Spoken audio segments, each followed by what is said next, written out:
राधे कृष्ण।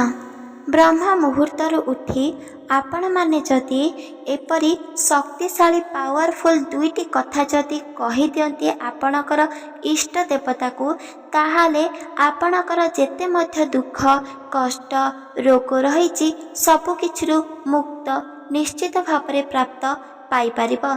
सेथिपई आपण माने मने रखंतु, काहेकिना मुनि ऋषि माने स्वयं ए वचन प्रत्येक मनुष्य को पालन करिबा पाई पठेइछंती।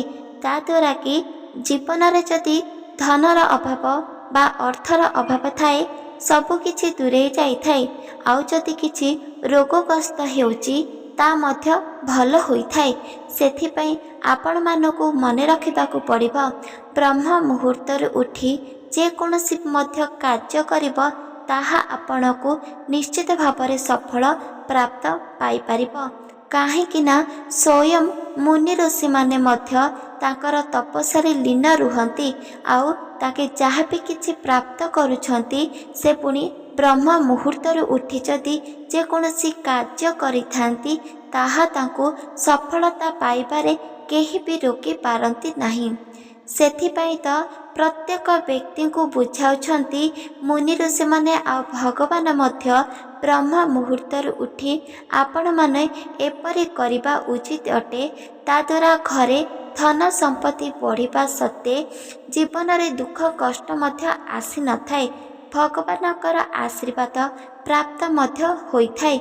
इष्ट देवता को सुमरण करी आपण जदि ए दुईटी शक्तिशाली पावरफुल दुईटी शब्द जदि कही दियंती ताहाले आपणकर जीवन परिवर्तन सेही दिन ठारू ही होई परिबो। सेथिपाई ए कथा को मने रखंतु आ विश्वास मध्य करंतु। शास्त्ररु प्रकृत सत्यता आमे जानि परिबा। भगवान मध्य ब्रह्म मुहूर्तर उठी तपस्या करुथिले। आपण माने जानिथिबे एही पृथ्वी पृष्ठरे सबुठारु श्रेष्ठ प्राणी हेउची मनुष्य। भगवान मनुष्य को श्रेष्ठ प्राणी करिबार अर्थ हेउची तांको माने जानि परिबे जे क्यों रास्ता बा क्यों सबु कार्य धार्मिक काम अर्थात धर्म काम आ सत्य काम आ क्यों सबु एमितिका कुकाम रहिछि बा कार्य रहिछि, से सबु कार्य संपूर्ण करिबा द्वारा सबु किछि दुख कष्ट मिलिबा संगे संगे कुकर्म मध्य दंड भोगिबाकु पड़ी थाए।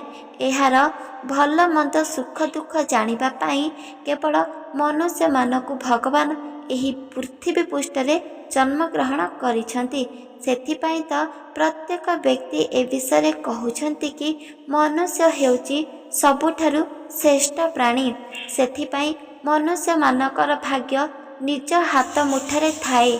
जदि किछि समस्या पड़िछि ताहार समाधान मध्य श्री हरि कहिछंती, एहाकु मने रखिबाकु पड़िबो। सेथिपाई आपण माने बिल्कुल भी मध्य भूलंतु नाही। जेतेबेले भगवान श्री हरि अन्य एक रूप को धरी एही पृथ्वी पृष्ठरे मध्य जन्म ग्रहण करिछंती आ समस्त को आशीर्वाद देउछंती आ प्रातः काल उठी तपस्या मध्य करुछंती। ठीक जेपरिका नीलकंठ वर्णी भगवान श्रीकृष्ण आपण माने जानिथिबे नीलकंठ वर्णी मध्य एही पृथ्वी पृष्ठरे जन्म ग्रहण करिथिले, आउ ताके ब्रह्म मुहूर्तर उठी तपस्या मध्य करुथिले। गौतम बुद्ध मध्य तपस्या करुथिले, से पुणी ब्रह्म मुहूर्तर उठी। ब्रह्म मुहूर्तरे सबुठारु शक्तिशाली। सेथिपाई प्रत्येक व्यक्ति एही ब्रह्म मुहूर्त को हाथ छड़ा करिबा उचित नुह। सेथिपाई आपण मानकु मने रखिबाकु पड़ी थाए। ब्रह्म मुहूर्तर अर्थ मध्य आमे जानि परिबा। एही मुहूर्त को काहेकि अत्यधिक शक्तिशाली पावरफुल बोली मानुछंती ता मध्य आमे जानि परिबा। मुनि ऋषि माने प्रत्येक मनुष्य को पाई बाହାର करिछंती कि प्रत्येक व्यक्ति एही ब्रह्म मुहूर्तर उठी भगवान को पूजा आराधना जप तप करिबा द्वारा भगवान तार अत्यंत शीघ्र डाक को शुणी थांती आ सबु किछि ताकू मनस्कामना मध्य पूर्ण करिथांती। सेथिपाई एही विषय प्रत्येक मनुष्य माने मने रखिबा उचित अटे। सेथिपाई ଚାଲନ୍ତୁ ସର୍ବପ୍ରଥମେ ଜାଣିବା ବ୍ରହ୍ମ ମୁହୂର୍ତ୍ତର ଅର୍ଥ କ'ଣ। ବ୍ରହ୍ମ ମୁହୂର୍ତ୍ତର କାହିଁକି ଅତ୍ୟଧିକ ଶକ୍ତିଶାଳୀ ବୋଲି ମାନୁଛନ୍ତି। ବ୍ରହ୍ମ ହେଉଛି ଭଗବାନ ବ୍ରହ୍ମା, ଯିଏ ଏହି ପୃଥିବୀକୁ ସୃଷ୍ଟି କରିଛନ୍ତି। ସିଏ ହେଉଛି ଭଗବାନ ବ୍ରହ୍ମା। ମୁହୂର୍ତ୍ତ ହେଉଛି ସମୟ। ମୁହୂର୍ତ୍ତର ସମୟର ଅର୍ଥ ହେଉଛି ବ୍ରହ୍ମାଙ୍କର ସମୟ। ଏହାକୁ କୁହାଯାଉଛି ବ୍ରହ୍ମ ମୁହୂର୍ତ୍ତ। ବ୍ରହ୍ମ ମୁହୂର୍ତ୍ତରେ ଭଗବାନ ବ୍ରହ୍ମା ପ୍ରତ୍ୟେକ କ୍ଷଣରେ ଥାଆନ୍ତି। ଯେକୌଣସି ବ୍ୟକ୍ତି ଯଦି ଯାହା ବି କିଛି ପାଇବା ପାଇଁ ଇଚ୍ଛୁତା ପ୍ରକାଶ କରନ୍ତି, ତାହେଲେ ଭଗବାନ ବ୍ରହ୍ମା ତାର ମନ କଥାକୁ ଜାଣି ତାଙ୍କୁ ପ୍ରଦାନ କରିଥାନ୍ତି। ତାକୁ କୁହାଯାଉଛି ବ୍ରହ୍ମ ମୁହୂର୍ତ୍ତ। ବ୍ରହ୍ମ ମୁହୂର୍ତ୍ତର ସମୟ ହେଉଛି 3ଟାରୁ 5ଟା ମଧ୍ୟରେ। ଯଦି ଆପଣଙ୍କର 3ଟାରୁ 5ଟା ମଧ୍ୟରେ ଯଦି ନିଦ ଭଗ୍ନ ହେଉଛି ଆଉ ଅତ୍ୟଧିକ ଶକ୍ତିଶାଳୀ ମନ୍ତ୍ର 2ଟି ଯଦି ବୋଲୁଛନ୍ତି, ତାହେଲେ ଆପଣଙ୍କର ଜୀବନ ପରିବର୍ତ୍ତନ ନିଶ୍ଚିତ ଭାବରେ ଘଟିପାରିବ। ଆପଣଙ୍କର ଯାହା ବି କିଛି ମନରେ ଥିବ ତାହା ସମ୍ପୂର୍ଣ୍ଣ ଭାବରେ ପୂରଣ ହୋଇପାରିବ। ଯେମିତିକା ମନସ୍କାମନା ପୂରଣ ହେବା ସଙ୍ଗେ ସଙ୍ଗେ ଭଗବାନ ମଧ୍ୟ ସନ୍ତୁଷ୍ଟ ଥାଆନ୍ତି ଆଉ ଆଶୀର୍ବାଦ ପ୍ରଦାନ କରିଥାନ୍ତି। ସେଥିପାଇଁ ପ୍ରତ୍ୟେକ ବ୍ୟକ୍ତି ଏ ବିଷୟରେ ମନେ ରଖିବା ଉଚିତ ଅଟେ। ବ୍ରହ୍ମ ମୁହୂର୍ତ୍ତ 3ଟାରୁ 5ଟା ଭିତରେ ଭଗବାନ ବ୍ରହ୍ମା ଥାଆନ୍ତି। ତାଙ୍କ ସାଥିରେ ବିଷ୍ଣୁ ଆଉ ମହେଶ୍ୱର ମଧ୍ୟ ଥାଆନ୍ତି। ସେଥିପାଇଁ ପ୍ରତ୍ୟେକ ବ୍ୟକ୍ତି ମଧ୍ୟ ଭଗବାନ ଶ୍ରୀହରିଙ୍କର ନାମକୁ ଜପ କରନ୍ତି। ତାଦ୍ୱାରା ତାଙ୍କୁ 100 ଗୁଣରେ ଅଧିକ ବର ପ୍ରଦାନ ହୋଇଥାଏ।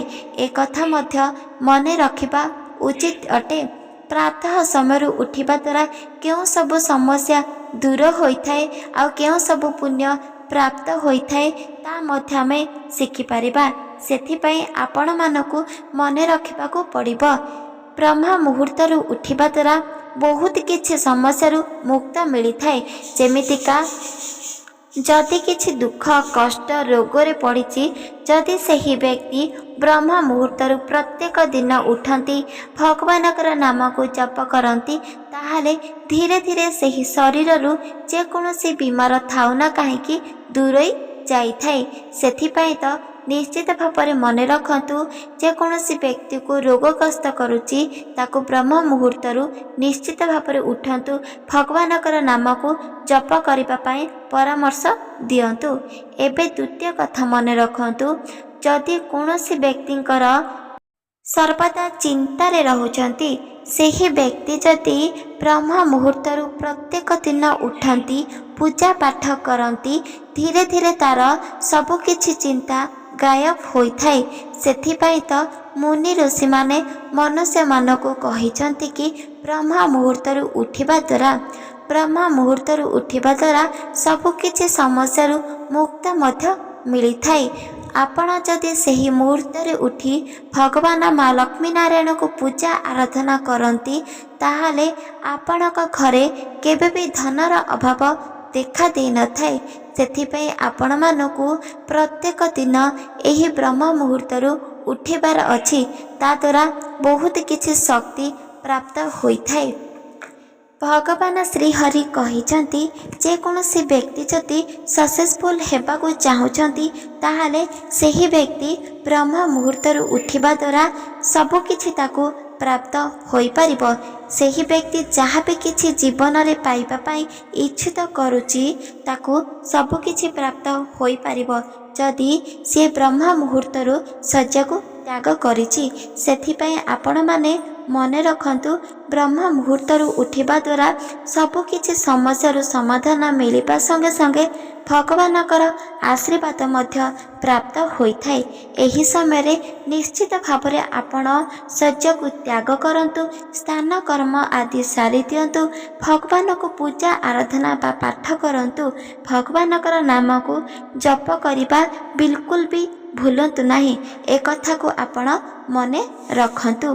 ଏବେ ଚାଲନ୍ତୁ ଜାଣିବା ସେହି 2ଟି କଥା କ'ଣ, ଯାହାକି ଅତ୍ୟଧିକ ଶକ୍ତିଶାଳୀ, ଯାହା ପ୍ରତ୍ୟେକ ବ୍ୟକ୍ତି ଯଦି ବ୍ରହ୍ମ ମୁହୂର୍ତ୍ତରୁ ଉଠି ଯଦି ଏହି ପାୱାରଫୁଲ୍ ଯଦି ଦୁଇଟି ଶବ୍ଦ ବା ମନ୍ତ୍ର କୁହନ୍ତି, ତାହେଲେ ତାଙ୍କ ଘରେ ଯଦି ଥିବ କିଛି ଧନର ଅଭାବ, ଅର୍ଥର ଅଭାବ, ଆଉ ଯଦି କୌଣସି ରୋଗ କଷ୍ଟ ଦେହରେ ଅତ୍ୟଧିକ ରୋଗ ରହୁଛି ତା ମଧ୍ୟ ଦୂରେଇ ଯାଇଥାଏ।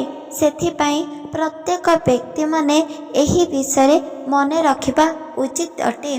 ଆପଣ ଯଦି ବ୍ରହ୍ମ ମୁହୂର୍ତ୍ତରୁ ଉଠନ୍ତି ତାହେଲେ ଏତିକି ନୁହେଁ, ବରଂ ଆମ ଶରୀରରେ ଏକ ଉଜ୍ଜ୍ୱଳତା ପ୍ରାପ୍ତ ହୋଇପାରୁଛି, ଯାହାଦ୍ୱାରା ଆମେ ସବୁକିଛି ସମସ୍ୟାରୁ ସମାଧାନ ପାଇପାରିବା। କୌଣସି ବି ଏମିତି ଶକ୍ତି ନାହିଁ ଯିଏକୁ ଆମକୁ କମଜୋର କରିପାରିବ। ସେଥିପାଇଁ ବ୍ରହ୍ମ ମୁହୂର୍ତ୍ତରୁ ଉଠିବା ଦ୍ୱାରା ସବୁକିଛି ନେଗେଟିଭ୍ ମଧ୍ୟ ଦୂରେଇ ଯାଇଥାଏ। ଏହାକୁ ମନେ ରଖନ୍ତୁ। ଏବେ ଚାଲନ୍ତୁ ଜାଣିବା, ଯଦି କୌଣସି ବ୍ୟକ୍ତିଙ୍କର ଘରେ ଦୁଃଖ କଷ୍ଟ ବା ଧନର ଅଭାବ ରହୁଛି, ତାହେଲେ ସେହି ବ୍ୟକ୍ତି 21 ଦିନ ପର୍ଯ୍ୟନ୍ତ ତାଙ୍କର ଇଷ୍ଟ ଦେବତାଙ୍କୁ ସ୍ମରଣ କରି ଯଦି ଏହି ମନ୍ତ୍ର କୁହନ୍ତି, ତାହେଲେ 22 ଦିନ ଠାରୁ ତାଙ୍କର ସବୁକିଛି ପରିବର୍ତ୍ତନ ହୋଇଯିବ। ଆଉ ଯଦି 11 ଦିନ କରିବାର ଅଛି, ତାହେଲେ 12 ଦିନ ଠାରୁ ତାଙ୍କର ସବୁକିଛି ମଙ୍ଗଳ ହୋଇପାରିବ, ମନସ୍କାମନା ମଧ୍ୟ ପୂରଣ ହୋଇପାରିବ। ସେଥିପାଇଁ ଆପଣମାନଙ୍କୁ 21 ଦିନ ପର୍ଯ୍ୟନ୍ତ ଲଗାତାର ଆପଣଙ୍କୁ ବ୍ରହ୍ମ ମୁହୂର୍ତ୍ତରୁ ଉଠିବାର ଅଛି, ଆଉ ଏହି ଦୁଇଟି ଶବ୍ଦ କହିବାର ଅଛି। ଚାଲନ୍ତୁ ଜାଣିବା ସେହି ଶବ୍ଦ ଦୁଇଟି କ'ଣ। ଆପଣମାନେ ଯେତେବେଳେ ବ୍ରହ୍ମ ମୁହୂର୍ତ୍ତରୁ ଉଠିବେ, ଭଗବାନଙ୍କୁ ସ୍ମରଣ କରିବେ। ସର୍ବପ୍ରଥମେ ଆପଣ ନିଜ ଦୁଇ ହସ୍ତର ପାପୁଲିକୁ ଦେଖିବେ। ସେଠାରେ ମା ଲକ୍ଷ୍ମୀ ନାରାୟଣ ବିଜେ କରନ୍ତି, ଆଉ ସରସ୍ୱତୀ ମା ମଧ୍ୟ ବିଜେ କରିଥାନ୍ତି। ଯେତେବେଳେ ଆପଣ ପାପୁଲିକୁ ଦର୍ଶନ କରିବେ ଆଉ ପ୍ରଣାମ କରିବେ, ଭୂମି ମାତାକୁ ମଧ୍ୟ ପ୍ରଣାମ କରିବେ। ନିଜ ମସ୍ତିଷ୍କରେ ଭୂମି ମାତାକୁ ଲଗାଇବେ। ତାପରେ ଆପଣ ଭଗବାନ ଶ୍ରୀ ହରି ଲକ୍ଷ୍ମୀ ନାରାୟଣକୁ ସ୍ମରଣ କରି ତାଙ୍କୁ ପ୍ରଣାମ ଜଣାଇବେ। ତାପରେ ଆପଣ ରହିଛି ଇଷ୍ଟ ଦେବତାକୁ ସ୍ମରଣ କରିବେ, ପ୍ରଣାମ କରିବେ। ତାପରେ ଆପଣଙ୍କର ଯଦି କିଛି ଦେହ ଅସୁସ୍ଥ ରହୁଛି, ବିମାର ବା ରୋଗଗ୍ରସ୍ତ ରହୁଛି, ତାହେଲେ ଆପଣଙ୍କର ଇଷ୍ଟ ଦେବତାକୁ ପ୍ରଣାମ କରି ଭଗବାନ ବ୍ରହ୍ମା ବିଷ୍ଣୁ ମହେଶ୍ୱରକୁ ପ୍ରଣାମ କରି ଆପଣ କହିବେ, ହେ ମୋର ଇଷ୍ଟ ଦେବତା, ହେ ମୋର ପ୍ରଭୁ, ମୁଁ ଆପଣ ସମସ୍ତଙ୍କୁ ଧନ୍ୟବାଦ ଜଣାଉଛି, ଆପଣଙ୍କୁ ପ୍ରଣାମ କରୁଛି। ଯଦି ମୋତେ ମନୁଷ୍ୟ ଜୀବନ ଦେଇଛନ୍ତି, ଏ ଜୀବନରେ ମୋର କିଛି ବି ଦେହ ଅସୁସ୍ଥ ରହୁନାହିଁ କିମ୍ବା ରୋଗଗ୍ରସ୍ତ ମଧ୍ୟ ହୋଇପାରୁନାହିଁ। କୌଣସି ଏମିତି ଶକ୍ତି ନାହିଁ ଯିଏକି ମୋ ଶରୀରରେ ରୋଗ ଦେଇପାରିବ। ତୁମକୁ ବା ଆପଣ ସମସ୍ତଙ୍କୁ ମୁଁ ଧନ୍ୟବାଦ ଜଣାଉଛି ଯେ ମୋତେ ଭଲରେ ରଖିଥିବାରୁ। ଏମିତି ଭାବରେ ନିଶ୍ଚିତ ଭାବରେ ଜଣାଇ ପାରିବେ। ଆଉ ଯଦି ଆପଣଙ୍କ ଘରେ ଧନର ଅଭାବ ଦେଖାଦେଉଛି, ଅର୍ଥର ଅଭାବ ଯଦି ଦେଖାଦେଉଛି, ତାହେଲେ ଆପଣ ଆପଣଙ୍କର ଇଷ୍ଟ ଦେବତାକୁ ସ୍ମରଣ କରି ସମସ୍ତଙ୍କୁ ଧନ୍ୟବାଦ ଜଣାଇବେ। ସର୍ବପ୍ରଥମେ ପ୍ରଣାମ କରି ଧନ୍ୟବାଦ ଜଣାଇବେ। ତାପରେ ଆପଣ କହିପାରିବେ କି, ହେ ମୋର ପ୍ରଭୁ, ଆପଣଙ୍କର ଦୟାରୁ, ଆପଣଙ୍କର ଆଶୀର୍ବାଦରୁ ମୋ ଘରେ କେବେ ବି ଧନର ଅଭାବ, ଅର୍ଥର ଅଭାବ ରହୁନାହିଁ। ସେଥିପାଇଁ ଆପଣମାନଙ୍କ ଦୟାରୁ ଆମ ଘରେ ସମସ୍ତେ ଖୁସିରେ ରହୁଛନ୍ତି। ଏମିତି ଭାବରେ କୁହନ୍ତୁ। ତାଦ୍ୱାରା ଆପଣଙ୍କର ସବୁକିଛି ଦୁଃଖ କ୍ଷୟ ହୋଇପାରିବ। ଏହି ବ୍ରହ୍ମ ମୁହୂର୍ତ୍ତରେ ଉଠି ଯଦି ଆପଣ ଅନ୍ୟ ଲୋକ ପରଲୋକକୁ ଯଦି ହିଂସା କପଟ ଗର୍ବ କରନ୍ତି, ତାହେଲେ ଏହା ସେହି ପରଲୋକ ପାଖକୁ ନ ଯାଇ ବରଂ ଆପଣଙ୍କ ପାଖକୁ ଆସିଥାଏ। ଆପଣ ଯେଉଁ ସବୁ କଥାକୁ ନେଇ ନିଜକୁ ଗର୍ବ କରୁଥାଅ, ତାହା ବିପରୀତ ହୋଇଥାଏ। ସେଥିପାଇଁ ଆପଣମାନଙ୍କୁ ମନେ ରଖିବାକୁ ପଡ଼ିବ। ଆଉ ଭୁଲରେ ମଧ୍ୟ ବ୍ରହ୍ମ ମୁହୂର୍ତ୍ତ ଉଠି କାହାକୁ ନିନ୍ଦା ଅପମାନ କିମ୍ବା ଗର୍ବ ଅହଙ୍କାର କରନ୍ତୁ ନାହିଁ।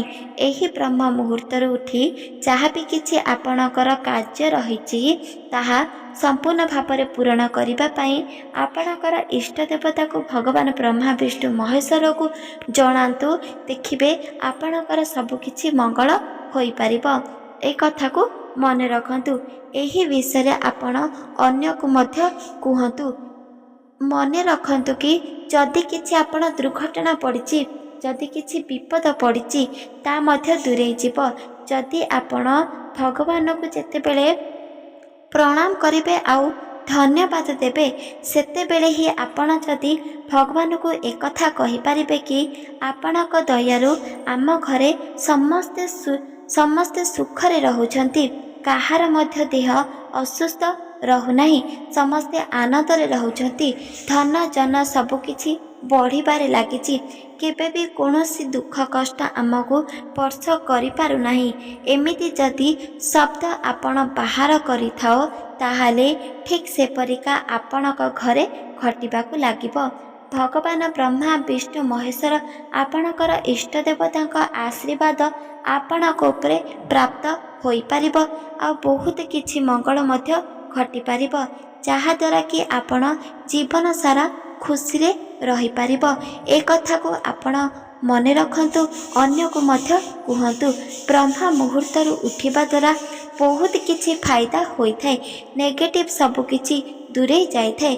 सक्सेसफुल हेपार जदि अछि ताहाले ब्रह्मा मुहूर्त ही उठंतु आ सब किछि को त्याग करंतु देखिबे निश्चित भाव में आपण सफलता को प्राप्त करि परिबे आ मने मध्य रखि परिबे। एक कथा बिल्कुल भी मिथ्या नुह शास्त्र कथा केबे भी मिथ्या होई नाही कि केबे भी मिथ्या होई परिबो नाही।